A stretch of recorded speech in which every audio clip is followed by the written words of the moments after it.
Welcome back to another episode of The Shack Show, and in this episode, I'm going to talk about one of the biggest things that I learned this year from a guy that has taught me some stuff, and it's one of those things where I feel fortunate to have friends that are as good fishermen as they are, and I remember at the beginning of my surf casting, learning everything myself and how long that took to learn every single thing from trial and error, and then now having become friends with some of the best surfcasters literally in our community, and being able to pick their brains about certain things, and how to me it's almost like cheating because you talk to these guys who just have such a wealth of knowledge, and they know every little nuance to,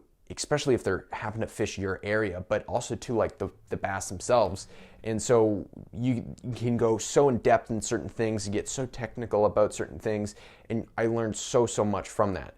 And something that, might seem like a fairly, it was one of the things that I learned the most this season. And I never really thought about it like this. I had an idea where it was like, well, I've done better in the middle of a moon phase when there's a longer, slower tide in certain areas, but I never really put two and two together until somebody literally told me, yes, fishing in the middle of a moon phase for certain areas is more productive than fishing a full or a new moon where you have these huge tides. There are spots that the fishing is tons better when you have slower, longer tides and smaller tides. What I mean by that is it takes longer for a tide to fully drain out and fully fill up, and that time that it takes will either give you more time fishing a spot, or maybe it will be a little bit less current in that area if there's already a lot of current, and therefore the bass don't have to work as much, and that might add an advantage for the fish there. And so stuff like that where you have a longer period of time, whatever. So you kind of get what I'm going at with that side of it. And then going into the other part of this, which is really interesting, is the being able to, I guess I kind of mentioned it, being able to have more time to fish a place that maybe fills up really quick, and you have to fish this one little hole, and being able to fish that one little hole, you need fishing it for 30 seconds when the tide is, a full or a new moon, and you have a 12-foot swing. For instance, it's not 12 foot, but it's more like if you had an 11-foot swing and you were fishing a spot, you want to make sure that you're not going to be all of a sudden up over your head with current. All right. So being able to fish a place where you have a slower tide swing is sometimes what you really need, whether that keeps bait in a spot longer, or because with a big tide you might flush all the bait out of the place, or you have, as I was saying earlier, fish being able to stage up there with it being not as much current and everything like that. So I learned this firsthand in a few different spots, one of which was a beach. The other one was a topwater fishing spot that I already had it logged. Fish is better in between moon phases, but not written like that. I just had, in between moon phases, I had better luck. And I didn't put two and two together in my brain. That was because it's a slower tide and there's less current in this spot is why I'm actually having more luck. It just was the fact that I knew that I was for some reason having more luck in between the moon phase than I did during a full or a new moon in that spot. So this guy who fishes a beach most of his life and learns everything, every nuance about it, and brought me once fishing out in a spot on that beach, because I'd fished that beach a ton and I'd had very minimal luck there, and he showed me an area on that beach that he's caught a bunch of really big fish in, how he would fish it, and how to piece together a spot.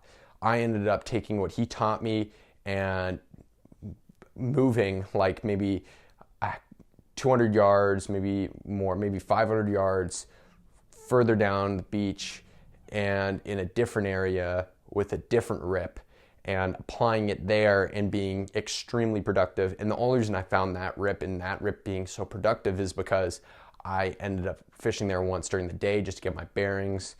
And I stumbled upon a sand eel blitz in that spot, and I found this really awesome rip. And when it got dark, I had big bass around my ankles, but I had nothing really to throw at them to get them to eat. I had some needles, but they weren't really feeding on the needlefish. I needed something that was either smaller, or I needed like a live eel to really get those bass that were feeding on small little sand eels to feed, because there's so many sand eels around and they just weren't touching anything else. So I ended up going back there, and I've told the story a million times, so I'm not going to tell the full story. I ended up going back there with live eels on a night where nobody else was fishing that beach. It was a wing and a prayer, and I was the only one in the parking lot, and I brought a bag of live eels with me. I had like 25 live eels, and I ended up catching probably, I don't know, it was over 15 fish for sure. But it was way over, like, it was a lot of fish. I didn't even keep count. I had so many bass that night.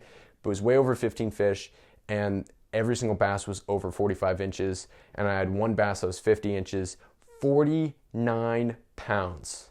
49 pounds. That close to that 50-pound mark. So what can you do? Maybe there's sand in my boga, right?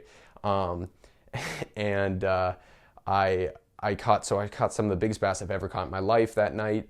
I had like something ridiculous, like I had 5 or maybe 8 fish over 48 inches.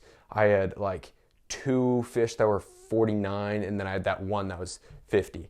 So there was some ridiculously big fish there, and that was in between a moon phase at literally the smallest tide. It was like an 8-foot tide, which was very small for around here on Cape Ann. We have much bigger tides than that but like having an 8-foot tide gave me a chance to fish the spot for as long as possible before it really filled in, and I didn't have a chance to and I had to leave because there's rips behind me, and I would fill up and I would get stranded out there. So I figured it all out, and I ended up catching a bunch of bass there, and then I implemented that same thought process to fishing a boulder field and the current there, and ended up doing well there as well, getting more hits, getting more fish.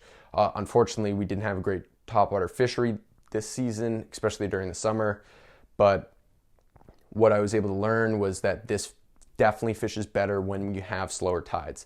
And so being able to apply fishing in a spot when the tides are smaller, when there's not as much current, and it works the same for different areas, such as estuaries are the same thing. If you find a slower moving estuary, or even if it's a lot of current generally going out of there, but finding that slower tides can help increase your chances of having bass staging up in rips, especially bigger bass, because yeah, you could probably pull a 40-inch bass out of a rip on a new or a full moon, but it's not going to be a 48-inch bass or maybe even a 50-inch bass that you're going to pull out of that rip. So having those slower tides will let those bigger bass not work as much to catch fish, to catch their prey, which are fish. But yeah, you guys get what I'm saying.